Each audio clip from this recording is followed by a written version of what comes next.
This is the Earth, as it looked 90 million years ago. Geologists call this period the Late Cretaceous. It was a time of extreme global warming, when dinosaurs still ruled the planet. They went about their lives secure in their place at the top of the food chain,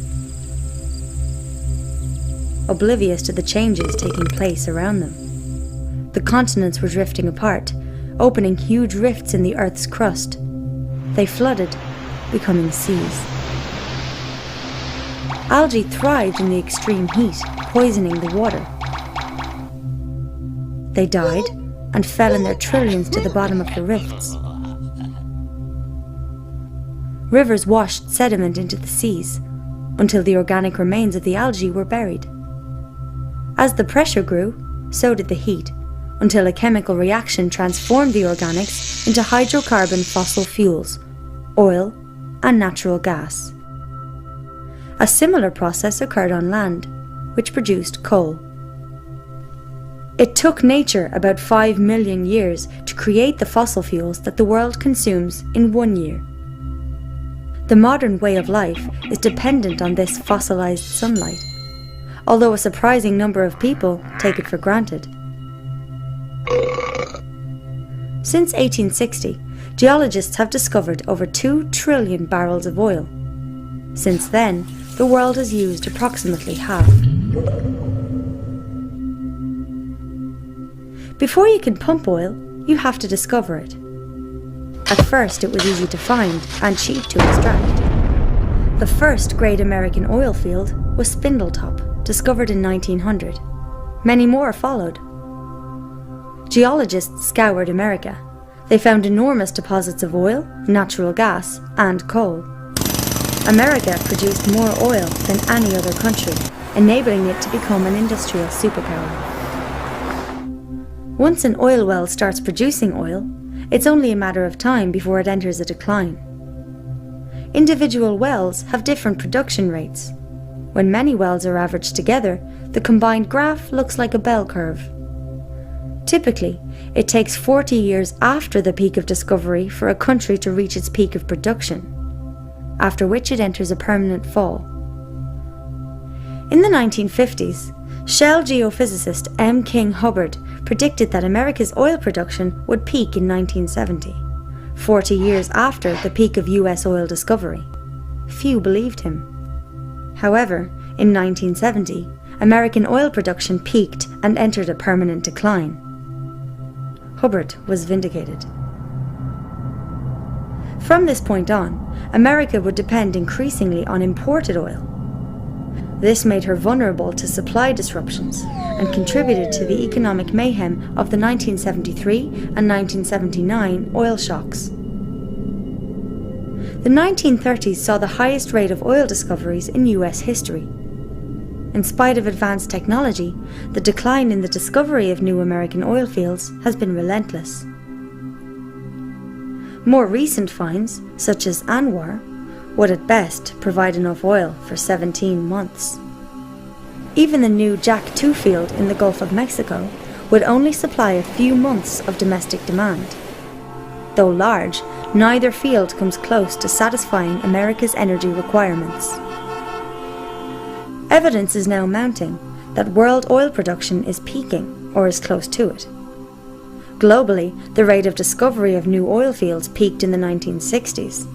Over 40 years later, the decline in discovery of new fields seems unstoppable. 54 of the 65 major oil-producing nations have already peaked in production. Many of the others are expected to follow in the near future. The world will need to bring the equivalent of a new Saudi Arabia into production every 3 years to make up for declining output in existing oil fields. In the 1960s, 6 barrels of oil were found for every one that was used. 4 decades later, the world consumes between 3 and 6 barrels of oil for every one that it finds. Once the peak of world oil production is reached, demand for oil will outstrip supply, and the price of gasoline will fluctuate wildly, affecting far more than the cost of filling a car. Modern cities are fossil fuel dependent. Even roads are made from asphalt, a petroleum product, as are the roofs of many homes. Large areas would be uninhabitable without heating in the winter or air conditioning in the summer. Suburban sprawl encourages people to drive many miles to work, school, and stores. Major cities have been zoned with residential and commercial areas placed far apart, forcing people to drive. Suburbia and many communities were designed on the assumption of plentiful oil and energy. Chemicals derived from fossil fuels, or petrochemicals, are essential in the manufacture of countless products. The modern system of agriculture is heavily dependent on fossil fuels, as are hospitals, aviation, water distribution systems, and the US military, which alone uses about 140 million barrels of oil a year. Fossil fuels are also essential for the creation of plastics and polymers, key ingredients in computers, entertainment devices, and clothing. The global economy currently depends on endless growth, demanding an increasing supply of cheap energy. We are so dependent on oil and other fossil fuels that even a small disruption in supply may have far-reaching effects on every aspect of our lives.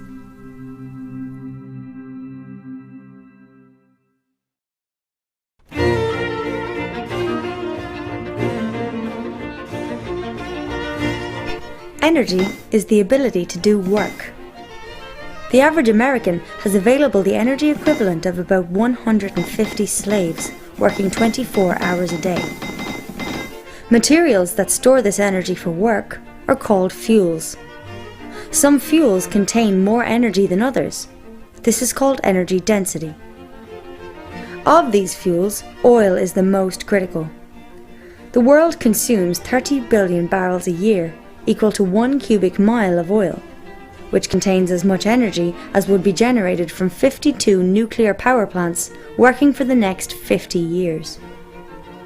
Although oil only generates 1.6% of US electricity, it powers 96% of all transportation. In 2008, 2/3 of America's oil was imported. Most was from Canada, Mexico, Saudi Arabia, Venezuela, Nigeria, Iraq, and Angola. Several factors make oil unique. It is energy dense. 1 barrel contains the energy equivalent of almost 3 years of human labor. It is liquid at room temperature, easy to transport, and usable in small engines. To acquire energy, you have to use energy. The trick is to use smaller amounts to find and extract larger amounts. This is called EROEI, energy return on energy invested.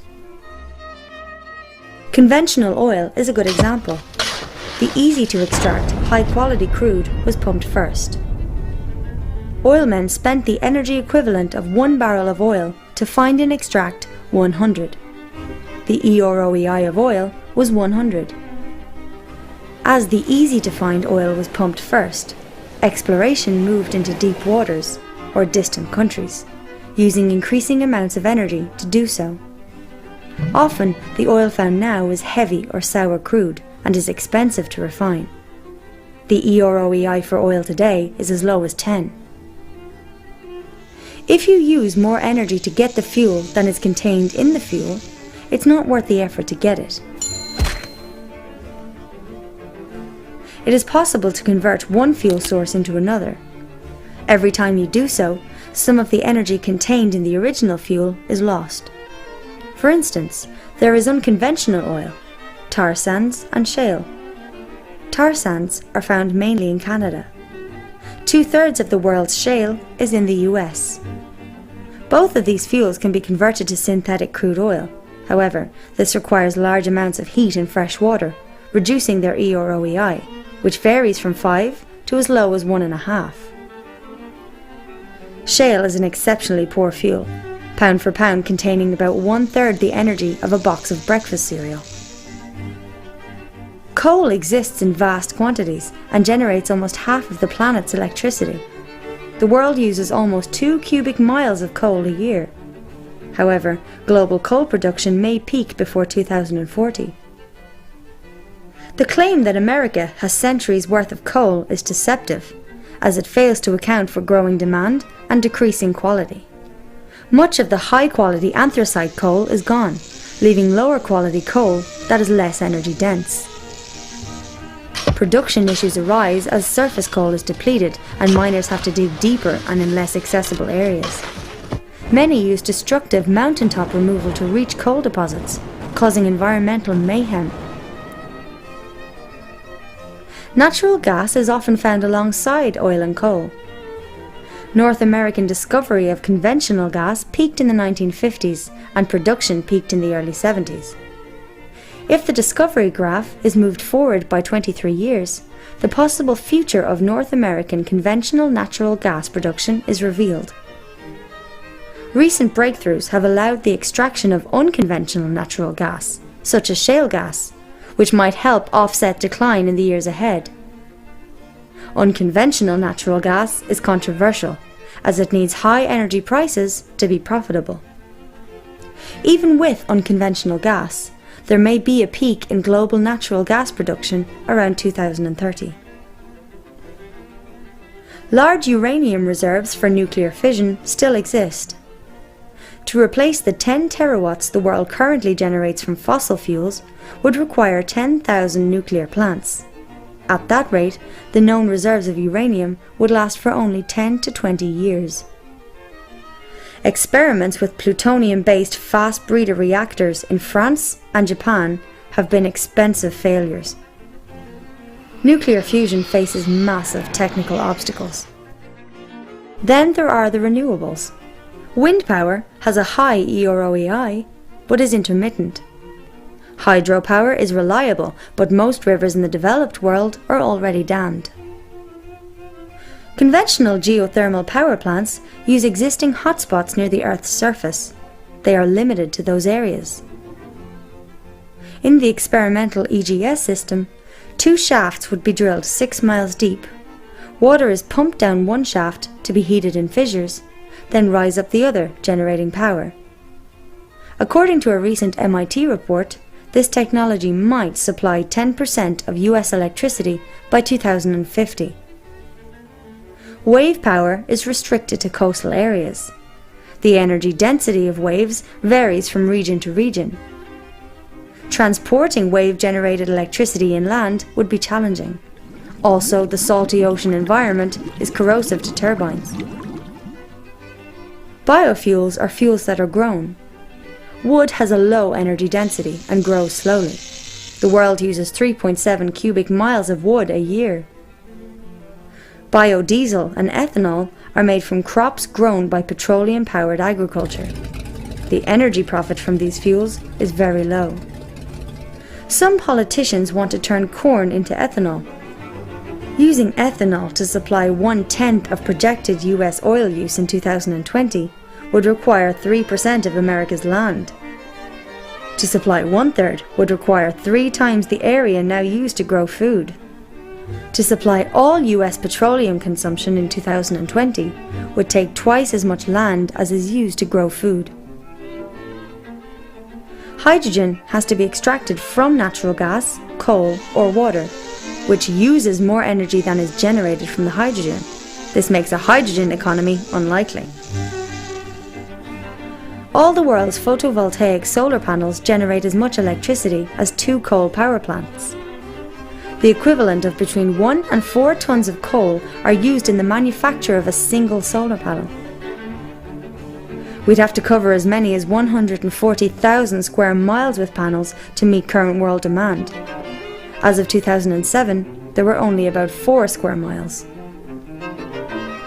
Concentrated solar power, or solar thermal, has great potential, though at the moment there are only a small number of plants operating. They are also limited to sunny climates, requiring large amounts of electricity to be transmitted over long distances.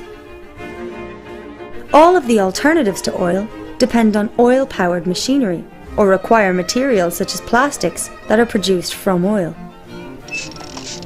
When considering future claims of amazing new fuels or inventions, ask, does the advocate have a working commercial model of the invention? What is its energy density? Can it be stored or easily distributed? Is it reliable or intermittent? Can it be scaled to a national level? Are there hidden engineering challenges? What is the E or OEI? What are the environmental impacts? Remember that large numbers can be deceptive. For example, 1 billion barrels of oil will satisfy global demand for only 12 days. A transition from fossil fuels would be a monumental challenge. As of 2007, coal generates 48.5% of US electricity. 21.6% is from natural gas. 1.6% is from petroleum. 19.4% is from nuclear. 5.8% is from hydro. Other renewables only generate 2.5%. Is it possible to replace a system based on fossil fuels with a patchwork of alternatives? Major technological advances are needed, as well as political will and cooperation, massive investment, international consensus, the retrofitting of the $45 trillion global economy, including transportation, manufacturing industries, and agricultural systems, as well as officials competent to manage the transition. If all these are achieved, could the current way of life continue?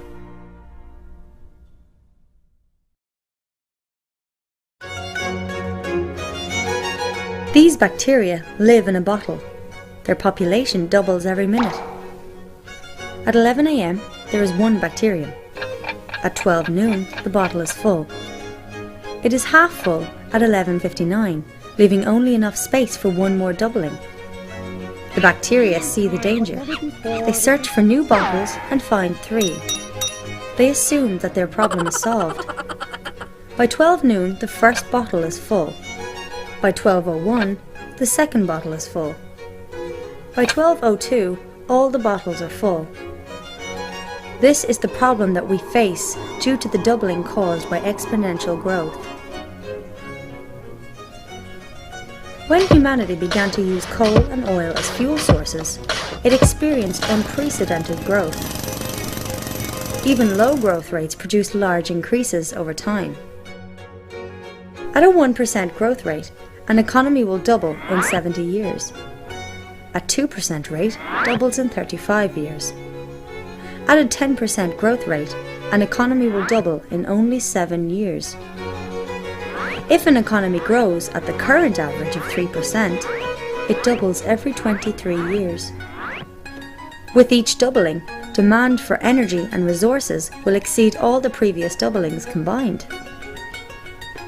The financial system is built on the assumption of growth, which requires an increasing supply of energy to support it.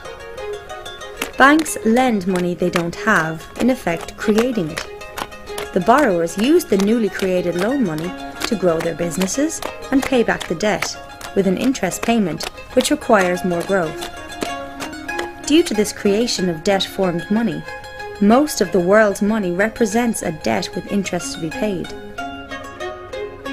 Without continual, new and ever larger generations of borrowers to produce growth and thus pay off these debts, the world economy will collapse.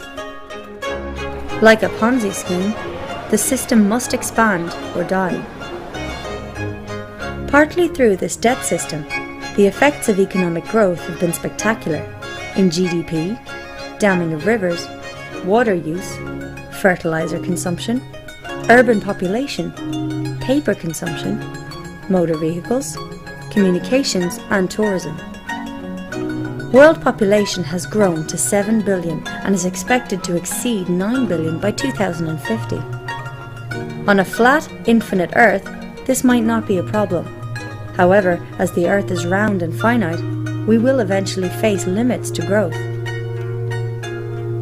Economic expansion has resulted in increases in atmospheric nitrous oxide and methane, ozone depletion, increases in great floods, damage to ocean ecosystems, including nitrogen runoff, loss of rainforest and woodland, increases in domesticated land, and species extinctions.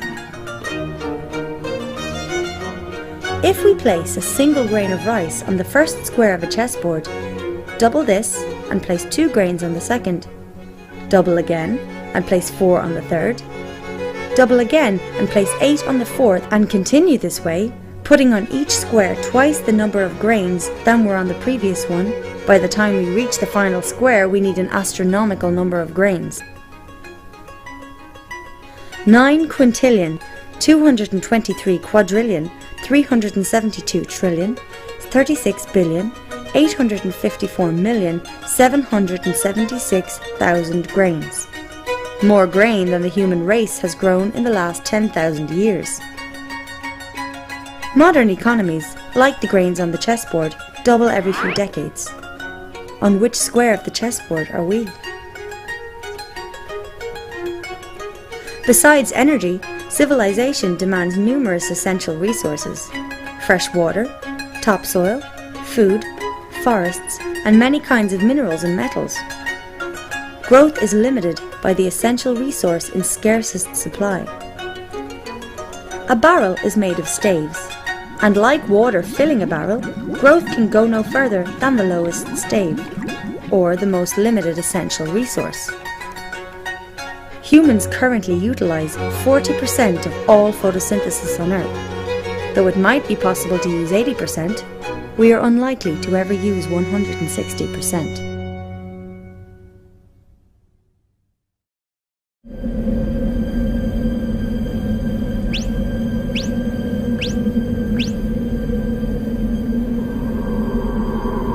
The global food supply relies heavily on fossil fuels. Before World War I, all agriculture was organic. Following the invention of fossil fuel-derived fertilizers and pesticides, there were massive improvements in food production, allowing for increases in human population. The use of artificial fertilizers has fed far more people than would have been possible with organic agriculture alone. Fossil fuels are needed for farming equipment, transportation, refrigeration, packaging in plastic, and cooking. Modern agriculture uses land to turn fossil fuels into food and food into people.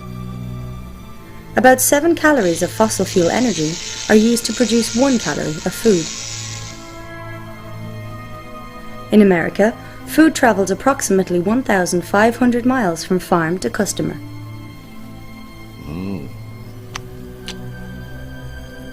Besides fossil fuel decline, there are several threats to the current system of food production.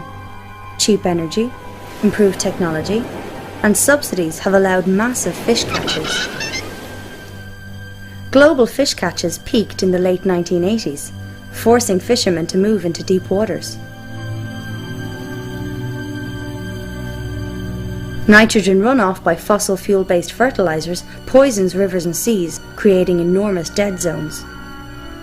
At this rate, all fish populations are projected to collapse by 2048. Acid rain from cities and industries leaches the soil of vital nutrients such as potassium, calcium, and magnesium. Another threat is a lack of water. Many farms use water pumped from underground aquifers for irrigation. The aquifers need thousands of years to fill up, but can be pumped dry in a few decades, like oil wells. America's massive Ogallala aquifer has fallen so low that many farmers have had to return to less productive dry land farming. Additionally, the use of irrigation and fertilizers can lead to salinization, the accumulation of salt in the soil. This is a major cause of desertification. Still another threat is topsoil loss. 200 years ago, there were 6 feet of topsoil on the American prairies. Today, through tillage and poor practices, approximately half is gone. Irrigation encourages the growth of stem rust fungi like UG99, which has the potential to destroy 80% of the world's grain harvest. According to Norman Borlaug, father of the Green Revolution, stem rust has immense potential for social and human destruction. The use of biofuels means that less land will be available for food production. An area has a finite carrying capacity. This is the number of animals or people that can live there indefinitely. If a species overshoots the carrying capacity of that area, it will die back until the population returns to its natural limits. The world has avoided this die-off by finding new lands to cultivate or by increasing production, which has been possible largely thanks to oil. To continue growth, more resources are required than the Earth can provide, but no new planets are available. In the face of all these challenges, global food production must double by 2050 to feed the growing world population. 1 billion people are already malnourished or starving. There will be challenges in feeding over 9 billion in the years to come, when world oil and natural gas production will be in decline.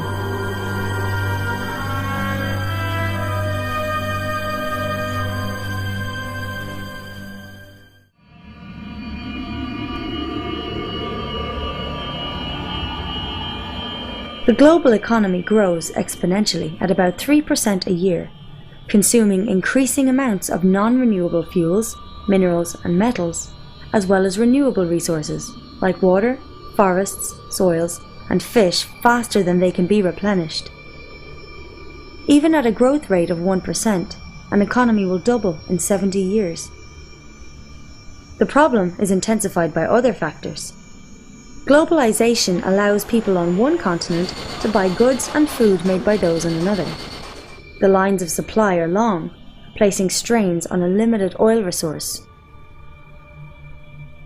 We now rely on distant countries for basic necessities. Modern cities are fossil fuel dependent. Most banking systems are based on debt, forcing people into a spiral of loans and repayments, producing growth. What can be done in the face of these problems?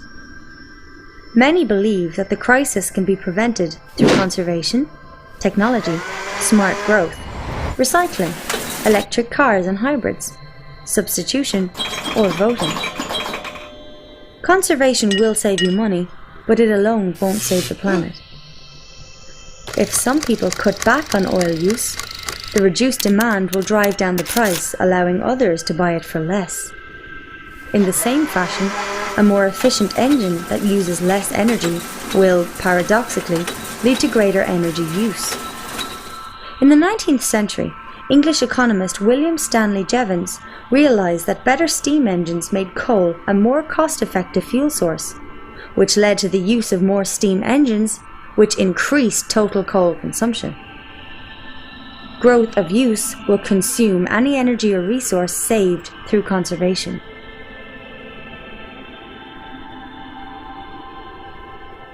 Many believe that scientists will solve these problems with new technology. However, technology is not energy. Technology can channel energy into work, but it can't replace it. It also consumes resources. For instance, computers are made with 1/10 of the energy needed to make a car. More advanced technologies may make the situation worse, as many require rare minerals, which are also approaching limits. For example, 97% of the world's rare earths are produced by China, most from a single mine in Inner Mongolia. These minerals are used in catalytic converters, aircraft engines, high-efficiency magnets and hard drives, hybrid car batteries, lasers, portable X-rays, shielding for nuclear reactors, compact discs, hybrid vehicle motors, low-energy light bulbs, fiber optics, and flat-screen displays. China has begun restricting the export of these minerals, as demand soars. So-called sustainable growth, or smart growth, won't help, as it also uses non-renewable metals and minerals in ever-increasing quantities, including rare earths.